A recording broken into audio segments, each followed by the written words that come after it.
be Excel, but it's Google Sheets for me. Oh, hard to tell.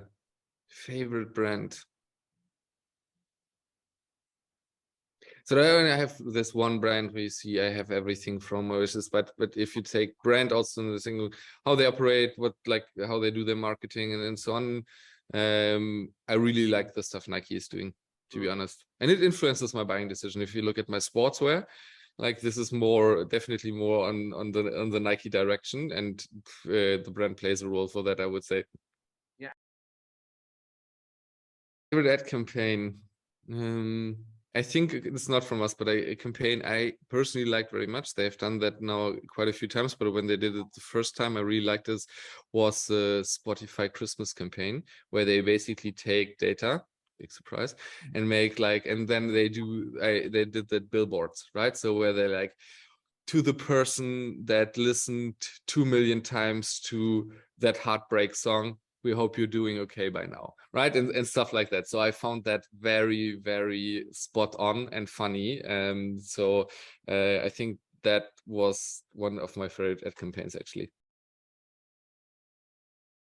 I think the one I use most and have the most followers is LinkedIn, definitely, if we can count that as a social platform. Other than that,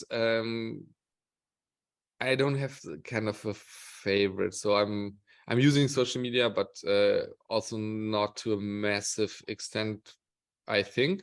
I don't know. If I look at my screen time, maybe it tells different. But so the two platforms I use regularly are Instagram and TikTok.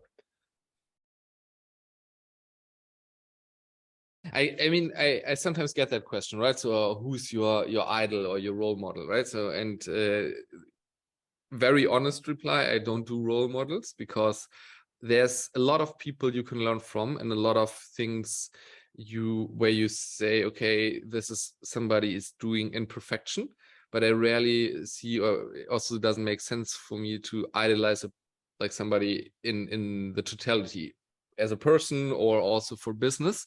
This does not work for me, just right. So, but I think yes, they are very, very inspiring people, and then it depends on how you look at it. And I would say now, and this is they're not going rapid, but this just to make the point, right? So there are a few people for every area, right? So if you look at how can you look at data, it's definitely Nate Silver, right? He wrote a great book, The Signal and the Noise, and is also very active on Twitter and so on. So very interesting to see, right? Then when you look into how you run companies successful, I mean, let's look at the successful companies, right? So, and then there's definitely people where I see, or where I have a bit, which is just more fitting my way or how I look at the world, and then I can maybe more relate to, okay, I am really inspired by Reed Hastings from Netflix. I think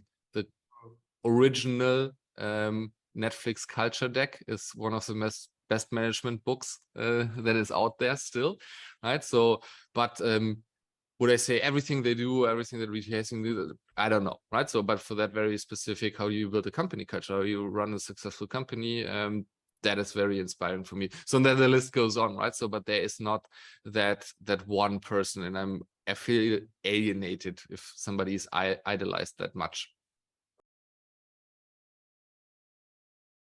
Say maybe if I can, but this goes very much into personal preference, right? It's just one thing that impressed me, which what I really liked, even though the brand is not something I can relate to very much. I loved when HP had the commercial with Jay-Z. Right? I don't know if you know the one. It's very basic, and it's also yeah, but that was basically where I was saying that is a very cool move. Nice. Or not so cool company. Depends very much on the brand, right? Because the association needs to fit. I mean, I think as a marketeer, you always have that kind of like funny idea if you should book a Super Bowl spot, right? Because this is somehow it's the most expensive ad space you can buy, right? So and then this is somehow intriguing looking at the reach. But then I think there's other stuff. Actually, what I like and what we did is basically we were a mobility partner of the OMR conference in, which is actually in Hamburg. Sounds stupid, but this year this has been so massive that it's for sure from me becoming the European South by Southwest. So that was already very, very nice. I really like working and living in Germany. Otherwise, I would have changed that. Not necessarily for the weather, but I think in the greater scheme of things, I really like it here. But I also like to travel and to be able to work from our different locations, right? So, and I really always had a thing for London and really like it a lot. But also, I think one city that has very much grown on me is Lisbon. Favorite free now country. Different aspects. Again, I will not pick a favorite country for that, because there is literally not one. But right, so then there's countries I favor very much because they produce the best bottom line, which is a very nice thing. But then there are countries which I like because we have already a more advanced mobility offering than in other countries, right? So but no, also for very diplomatic reasons, you will not get a specific answer on that one. Very thin ice on a to say that. I mean, obviously I have close relationships to the departments that reported former directly to me, so marketing, data, revenue management.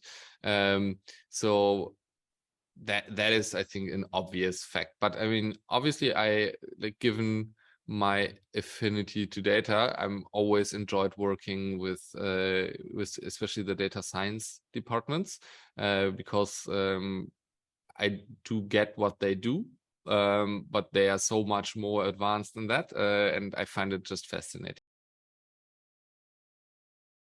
We worry about the stuff that you can influence at that point in time.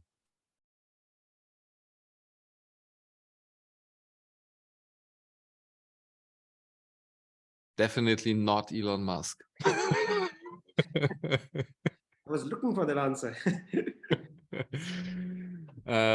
Other than that, out of that, even though it might sound counterintuitive to some parts, because there's I mean, but very much because of that point, it's a very heavy heritage to carry, and there's a lot of criticism about innovation, but if you look also on the financial profile and the company is positioned, how the company value is, and how I think robust it is for the future, it's Tim Cook.